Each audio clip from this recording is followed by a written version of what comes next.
Pleasure to be here. IoT. That's right. Internet of Things. That's right. Good. Let's start from there. What is IoT? What is Internet of Things? Okay. So I would want to take you back to how we got here. Right. So if we look at the evolution of the world, we start with the first industrial revolution, where the world invented steam engine. Steam engine powered our railway network, our shipping, the port industries. From there, we moved to an era where the economies were powered by oil and electricity. That's the second industrial revolution. Then we moved to the internet and computer revolution. That's the information age or the digital age. Now we're looking at a new revolution called the fourth industrial revolution. And some of the technologies driving this revolution, one of them is IoT. We have AI, robotics, 3D printing, VR, blockchain, among others. But IoT is going to connect everything to the internet. So when we talk about Internet of Things, we're referring to connecting everything to the internet. Today we have our smartwatch, our smart fridges, smart TV. What we're going to see is that everything is going to be smart. Our doors are going to be smart. Our beds, anything around us is going to be smart. And that's basically what IoT means. Connecting everything to the internet to collect data, share data, and be able to have access to real-time information. Right. Okay. Like I keep saying, we're all becoming robots and less of humans. So that's what he's saying. You'll be at home, you'll be at work, and then you tell your bed to move 360 degrees. You're on your way home, and then the bed moves. That's what we're talking about. Internet of Things. Yeah. STEAM. We know STEM. What is STEAM? So if you look at STEM, science, technology, engineering, mathematics, it has been in place for some time now. And now we're looking at the component of arts. So STEAM means that we have now added arts to STEM. And the reason why we need arts is that when we talked a lot about STEAM, we focus a lot more about the engineering, the mathematics, the science, forgetting a lot about the creatives, about the design. And these are innate abilities every human being have. We have the ability to be imaginative, to be creative and all that. But it hasn't been emphasized in our learning experiences. So we're looking at a form of learning where we can add a lot of our creative abilities to our learning processes. There's also a lot of development happening. So we have STEAMed, adding D to STEM, right? So STEAM plus D will be STEAMed, and D stands for design. We also have a concept or a new one called STEM Aid, where we add innovation, entrepreneurship to STEAMed, right? So it's all looking at the future of education. When I mentioned about the fourth industrial revolution and the series of revolution that we have, you realize that even though our world is changing, technology is changing, everything is changing, our education still remains the same. The same pamphlet that probably you learn in school, your kid is probably learning the same thing in the junior high school and senior high school. And that's why there's a need to bring all this new development of education into our educational structure so that it aligns with the evolution that is happening. Okay. I did a Greek in school. Okay. And our soil science lecturer used the same pamphlet for like 20 so many years. And you'd be surprised he came to meet it too. So, so one day, a couple of guys, I don't know where they had a conversation, but the man got to know that they said he's been using the same old notes for years. And the man said, no problem. Has the process of soil formation changed over the past 20 years? That's right. Is it not the same? So why should he change the notes? So yes, I get where you're coming from with this. Now, building the Silicon Valley of Africa through STEAM initiatives. First of all, we know Silicon Valley and what they've done there. Can we pull it off in Africa? And if we can't, where? Are we going to Rwanda? Well, so yes, I think we could have same thing happening here in Ghana or Africa. What we've seen in the US, Silicon Valley, we've seen that happen too in China, called the Shenzhen. So Shenzhen had been able to build their own version of Silicon Valley. That today all the wild innovation happening in China coming from Shenzhen. Right. So we also see a trend where Africa youth, as our population is growing, and if you look at the future of Africa, by 2050, we're going to have the largest youthful population in the world, right? And youth population under 25, then the skills. If you're able to empower them with the right skills, then we'll be able to solve our problem, create more innovation. Then we can be intentional and deliberate about building that environment, enabling environment where young people with ideas can come and build their innovation And with that movement, we'll be able to build a Silicon Valley. As to whether it's going to be in Ghana or Rwanda or Kenya, I think Ghana had a good history. We're the gateway to Africa. What does it mean to us in the 21st century? I think these are some of the reasons why I believe that Ghana could be the gateway to building the Silicon Valley of Africa. One, we have a very good environment, very peaceful environment. We have good culture, good tradition, good history, good heritage, and we have hardworking young people. I think we need to be inspired, one, to dream big, and with that, we'll be able to create a movement that would be able to help us build a Silicon Valley of Africa. And that's why we started IoT Network Hub. Yes. So tell us, what is this organization all about? Okay. So in 2016, a couple of young people came together to imagine a better future for ourselves. Because at the time, young Ghanaians. Yes, young Ghanaians, myself included, and my co-founders and other team members. So our goal at the time was, now we've seen AI revolution coming up. This was 8 years ago. We've seen robotics. We've watched them online. We see companies doing stuff. Then we asked ourselves, how do we do same here? You go to our universities, there was no degree program in AI or robotics. The closest you could get is mechanical engineering, electrical, electronic. But we see the outcome of our graduates, they still write code on paper, right? And this is not a type that would need to be able to build a kind of innovation we're looking at. So we created a platform called the IoT Network Hub, and we started it as a movement of bringing young people together every month to learn about new technologies. And 8 years along the line, we really achieved a lot. You'll be surprised what we've been able to achieve in 8 years with nothing when we started. Today we have about 20 to 50,000 membership across 20 African countries that we operate in. We've been able to build a lot of innovation that have got recognition from United Nations Magazine, from Forbes, from BBC, among other global media houses in the world. Locally, we've been able to create a lot of impact. Through our activities, we have seen a new breed of innovators building their own innovation startups. So today in our network, we have startups that are building robots for agriculture, for drones, among different industries that we never imagined would have been possible 8 years ago. So I see that this to be an inspiration, that the journey we started 8 years ago is inspiring a lot of young people to start taking challenges in our society and building innovation to address them. And if I look into the future 10 years to come, I think we're going to have the Silicon Valley of Africa. How? How are you going to fund it? Well, that's a big challenge. But for me, what I think is that innovations drives money. Investors, everybody's looking for what's the big thing, what's the wild innovation that I can bet my money on it. And as we keep building innovation, we keep building an enabling environment, we are going to get there. We can't do that alone. We need to have collaboration, partnership with government agencies, with private sectors, with industries, with academia. So we work with all this group of people. We work with academia, we work with government agencies, we work with organizations, we work with individuals. And I think starting from that point of building a community where we have all these stakeholders involved, gradually we'll be able to get there. What are some of the success stories that IoT Network Hub has been able to chalk? Specifics. Okay. So that we would look at it and say, if they could do this from this year to that year, okay, then they can set up the next Google. But first, what have you done? What have you done so far? So when we started IoT, our goal wasn't to build a company. Our goal was to build a community where it's open. Everybody can join, learn some skills, start something, focusing on new technologies that could likely get them job easily. So from the community perspective, I would say we've been able to build a large community. How many members? Over 20,000 across 20 African countries. You're kidding? Yes, I'm not. So that's wow. That's for me, from the community perspective, has been successful for us. That's success. We have three main activities we run: community building. We also do a lot of education, human capital development, and research innovation. When it comes to human capital development, I would say, if I'm not guessing, we have trained over 10,000 youths of Ghanaians or young Ghanaians. How do you do that? Our program has been running every month for 8 years, and it's free.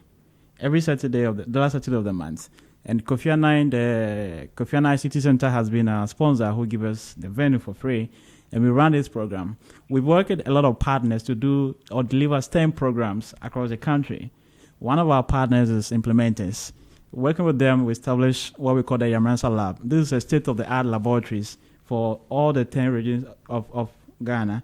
So we've done 12 now. So the other 6 additions, we are extending to the others as well. Whoa. And with whose money?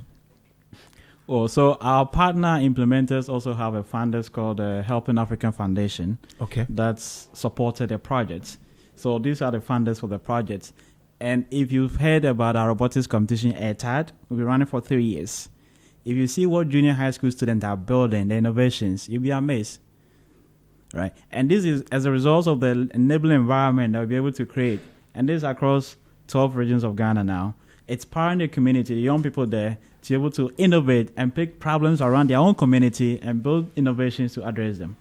And this program has run for 3 years, the Innovation Challenge. From the training perspective, we also work with the likes of Vodafone Foundation, now Tolcent, and other foundations to deliver STEM training across the country for senior high school. For me, that is very inspiring because the more we expose young people to practical learning, the more they begin to see the impact and inspired. We have a lot of young people who want to be engineers, to be doctors, but they need that inspiration that the first moment, I learned how to write a code, and I saw this, I learned how to build this, I learned how to build a robot for the first time. That inspiration goes a long way to inspire them. I'm a living testimony. I grew up in a village called Kasape in the Afro region. And growing up at the age of 7, I have access to a computer. That was for our church. And that experience that I had with that computer transformed my life forever. As I'm speaking with you, I don't have a degree. But the things I do, I lecture at the university, right? I train people. I travel to do programs and all that. And that has been the inspiration I had for my first contact with computers. So I believe that if we can inspire as many young people with the resources and the tools, they can even be better than I have done. So I think from the education perspective, this is what we've done so much. When it comes to innovation, we started back in 2018 when we had a research project we were working on. Our goal was to connect cars to the internet. So I'll be able to diagnose them real time while they're on the road. And that research project received a recognition from the African Entrepreneurship Award. Out of 5,000 applications from Africa, we made it to top 30. So they came down here and came to recognize it. In 2018-2019, we joined a hackathon program organized by the Ghana Open Data Initiative. We won 2 of these hackathons. It comes with a cash prize.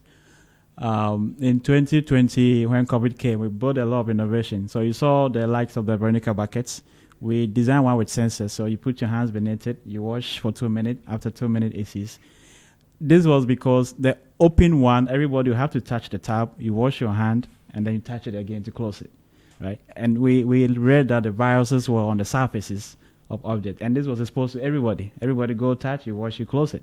So putting some few sensors and components in there was able to automate these processes. So these are among others that we built. One interesting project we built was Smart Home, where you can connect your home to the internet. With your phone, you can control your light appliances. So whilst you're here, maybe you wake up, light was off. You forgot to turn off your AC. And the lights came when you came to work. The whole day is going to be on. Your power is going to be consumed. You can pick your phone, check your status of your appliances, press a button, they'll go off. So among these are a lot of innovations that we've been building. And in Ghana, we're known to be one of the innovative organizations. Every year we release new innovation. And the Ghana Digital Innovation Week, which is being hosted in November every year. At our booths, we reward people. We have young people in our community, in our organization, building drones from scratch, building robots from scratch. We're working on one project called Asantua. It's a humanoid robot. Just like we have Sophia in Saudi Arabia, we also have Asantua. You can go online and check it. We're working on this project to ensure that we can inspire young people and Ghanaians that all these things that is happening in the world, like the likes of ChatGPT and all that, we can build same. Right, even in our local dialect, right? So these are some of the narratives that we're trying to inspire young people that the tech we see, the tech we use, we need to start building our localized tech as well to solve our own problems. I was going to find out whether we have the talent to do what they are doing in Silicon Valley, but you've answered that you've over-answered that there is the skill set. The Ghanaian youth is smart enough to compete against the very best in the world? Yes, I think we naturally or by nature we are resilient. One thing about innovation is that your ability to be able to persevere, persist, and go through the experimentation and fail and still be happy doing it. It's a resilient skill. And these are abilities I think Ghanaians and every Africans we have right from our womb. We are resilient, right? And these are some traits that I think that once we're able to create an enabling environment, share some success story, inspire the young one, it should be enough to help them to be able to build whatever they want to build. If you look at some Ghanaians who have been able to make great strides in the world, the likes of the late Dr. Thomas Mensah, who invented the fiber optics. Mm-hmm. We have Dr. Ashite, who built the Mars rover that is in Mars at NASA now. We have the likes of Professor Kaufman. So we've seen a lot of Ghanaians who, when they went out there with the enabling environment, they were able to excel. I think if we can also deliberately create an enabling environment here, then as many young Ghanaians and Africans could also excel as well. What would you define as enabling environment? Well, for me, I think enabling environment is that having a kind of education that nurture talents, develop our potentials, because we are all unique. And if we can have an environment that can identify our uniqueness and develop the abilities that we all have and channel all these uniqueness and abilities to solve our local problems, then we can have enough enabling environment. We could adopt the tools and technologies, but if we are not developing the abilities of our people and their potentials to solve our own local problems, then we are not building an enabling environment. It's 9:39 by the studio clock, and we're talking to Joshua, who happens to be the big man at IoT Network Hub. Joshua is telling us some amazing stuff. Joshua, funding is a big issue. Yes, it is. Is there not the potential that with all the smart ideas, without adequate funding, we'll be in trouble? Oh, yes. I think in the startup ecosystem, they say cash is king. Yes. Right. So you could have the greatest of ideas, but then there's a limit to what you can do with your strength. And there's a lot that you can do with money. And I think when it comes to startups, most of the challenging thing is how do you put all your energy in building or solving a problem and not thinking about what you're going to eat for breakfast? Yeah, that's my question. So, yes, it's very, very hard. Well, it's a challenge we face in our parts of the world where monies are not chasing ideas, but ideas have to be chasing money. Like in the other parts of the world where they have a lot of money looking for ideas to put in. Again, I think regardless, we still have seen great success from some startups that have been able to still push the boundaries. The likes of ZPay, Haptor, Complete Pharma, Pharmaline. These are all local startups, right? That have been able to push to the global frontier and raise a lot of funding to scale their business beyond Ghana. So I think, yes, it's challenging, but it's also, in a way, it's helping us to be resilient. It's also helping us to push our innovation because you need to believe in so much to be able to go through all the challenges to still see it happening, regardless of no funding coming. And I think the more we're able to have a lot of success story and be able to create that and share that, we're able to also attract foreign investors. But the good news is that we've seen a lot of opportunities and programs coming down to support startups who are building innovation. So I think as we keep building our ecosystem, we will definitely attract a lot of investors. One thing we're quite surprised is that most of the investment are not coming from Ghanaian firms or Ghanaian organizations. They are mostly foreign investment. And when they invest in a local business and become global, all the money also go back away, right? So it's a message to our rich folks here in Ghana that they should bet some on our young innovators because the next big company that's going to happen, they don't want to miss the opportunity of not being part of or being backing some of. And that's how Silicon Valley started. When Facebook started, he needed money. It was Peter Thiel who gave him $500,000. That gets Facebook started. So if that person wasn't there to give him money, we would not have Meta today. with WhatsApp and Instagram all being owned by one person. Right. So I think it's also a deliberate effort to create that environment where our local people who have been successful and have enough money can be able to put some into the young ones, so that by holding their hands and mentoring them, we could also build great companies. Our educational system, is it supportive of these big dreams? Well, we have our challenges. I think, as I shared earlier, a lot had happened in the area of in the world of technology that education seems to have left behind for some time. But I think the good news is that we've seen a lot of reforms happening in our country, and it's happening across everywhere in the world. I'm happy to see the new developments. So one of the organizations I lead is the Ghana STEM Network, and the Ghana STEM Network is a network of professionals, organizations, educational technology companies, and agencies that are driving and promoting STEM education in the country. And one of the works we do a lot more is to be able to bring all these actors together and see how collectively we'll be able to drive practical education in the government. Government is doing quite a lot in the area of practical education or STEM education. We've seen the new educational reform where our curriculum is now being changed. However, all these changes require practical resources, right? Because you can have a good curriculum, but if you don't have the tools to teach the practical learning, they will still go back to theoretical learning. So yes, government is doing a lot in the reform and policy side. We've also seen the rise of STEM senior high schools for the first time in our history. We've had about 6 of them. I've had a chance to visit one and have engagement with one of the schools. And I like the facility. I like the whole concept about it. But being able to sustain it and be able to make it practical as possible to ensure that we can get a quality outcome is also one of the things. Again, scaling STEM education is very expensive, right? To ensure that every school, government school in the country have access to practical learning materials is very, very expensive. And these are some of the challenges the nation will face. And I think that's where private sectors and organizations like the Ghana STEM Network, the IRT Network Hub, could also come in to collaborate to also ensure that as government is putting effort and policies, the private sectors could also get into the space and help. Because government can't do this alone.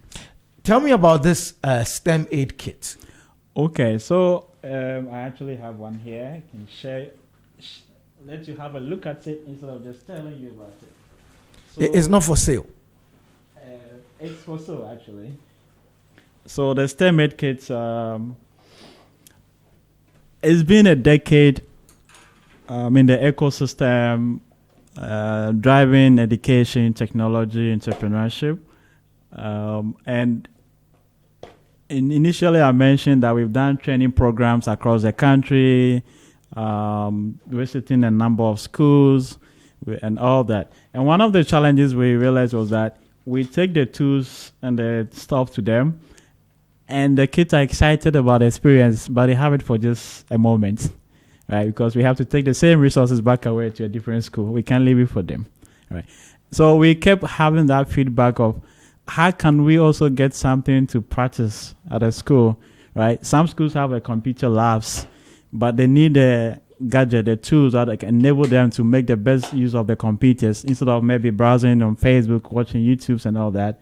So that led to the designing of the STEM aid kit. So STEM aid stands for science, technology, engineering, mathematics, arts, innovation, and design entrepreneurship. So our future for education, we think that in the future where AI, robotics are taking away a lot of our jobs, there's the need to ensure that you can have an education that empower you to either become a scientist, engineer, entrepreneur, a designer. By going through educational program, you can become whatever you want to be based on your abilities and your passion. And that's what informed the design of the kit. So with a kit, you can build over 200 projects. And in the process of learning how to build, you learn coding, you acquire problem-solving skills, you acquire creativity skills, collaboration, teamwork, among other things. These are the skills that is required for every student in the 21st century, right? So that's what the STEM kit is. Where do I get this to buy? You could buy from our website, from our office, or you could contact this number 054-888-9998, 054-888-9998, and we'll deliver it to you. We also have a guided manual that comes with it. How expensive is this? It's 350 cedis, very affordable. And I mean the things in here are manufactured in Ghana. Yes, you can check the board. So there was a board that looks like a hat. It's designed in Ghana. You can actually look at the back. You see proudly designed in Ghana. You see a Sankofa design too at the back, the round one. And the goal of picking that shape is to inspire the love for STEM, because you want to be able to inspire every young person who connects the heart to the component and build amazing projects that once they develop the passion for it, they'll be able to build any ideas and projects they want to build. And this will also guarantee that they get jobs. If you look at the years we spend in school, so you spend roughly about 22, 23 years of your life learning to get skills so you can work. In the future where technology is changing every day, I think 4-year degree will be too much. Yes, you can't wait for 4 years, because by 4 years' time, we'll be in a different world. So there's a need for us to constantly be learning. And I'm looking at the future where even a high school graduate should have enough skill to work without even going to university. I haven't. Right. After high school, I had some skills. I started my first company at 19, and I made money, invested into IoT, and then we're moving from there. So I think this I saw 10 years ago. I think in the next 5 years to come, waiting for a 4-year degree will be too late. Because by the time you're done, if our education haven't changed so fast, at the time you're learning everything will be obsolete. Right? You come to the industry, you have to take another program and course before you can be employable. Yeah. So that's why this program, the STEM Make It, we think if we can get junior high school students to start as early as possible, by the time you get to senior high school, you have some basic skills, you hone it in senior high school. After high school, you should be able to be employable. You do these things for kids as young as 8 years. As young as 8 years. Right. And where do you do these things? Kofi Annan ICT Center? So yes, we do a lot of projects with Kofi Annan ICT Center. We have a project called Coding for Kids, hosted at the Kofi Annan Center. We also have our office at Paloma, adjacent Paloma Hotel, where we do host vacation programs as well. We have other partners. Recently, we just launched our new educational hub at Oxford Street, Kids Click. It's kids shops. Now we're bringing education, STEM, robotics, VR experience all into the hub. So our goal is to replicate this new educational model around communities so that kids can have an environment where they can develop their potentials. Amazing. Right here in Ghana. Yes. I mean, stuff like this have been done. Listeners, or if you are...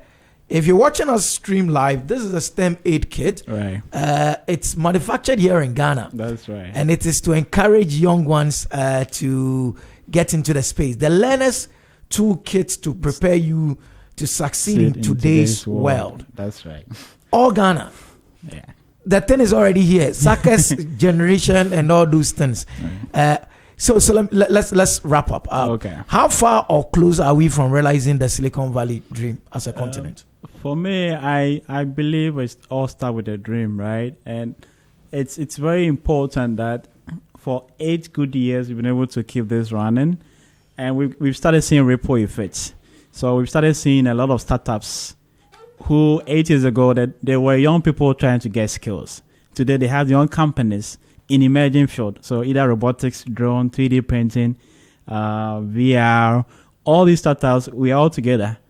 And we're still building that momentum. I think what we're going to see is that very soon we're going to see all these startups raising big funding.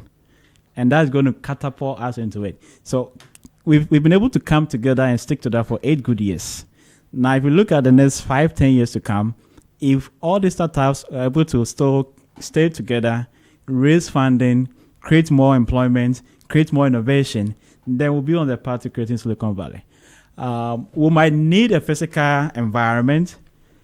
Let's say, assuming the Accra Digital Center, which was envisioned to be the hub for technology in Ghana, had been the place where we've been operating from, maybe through government sponsorship. It's open that IoT and your community innovators take this place, build your innovation there, you don't have to worry about renting new office space. But wait, why haven't you gone there to do that? It's supposed to be for people like you. Yes, it was supposed to be, but it's not, right?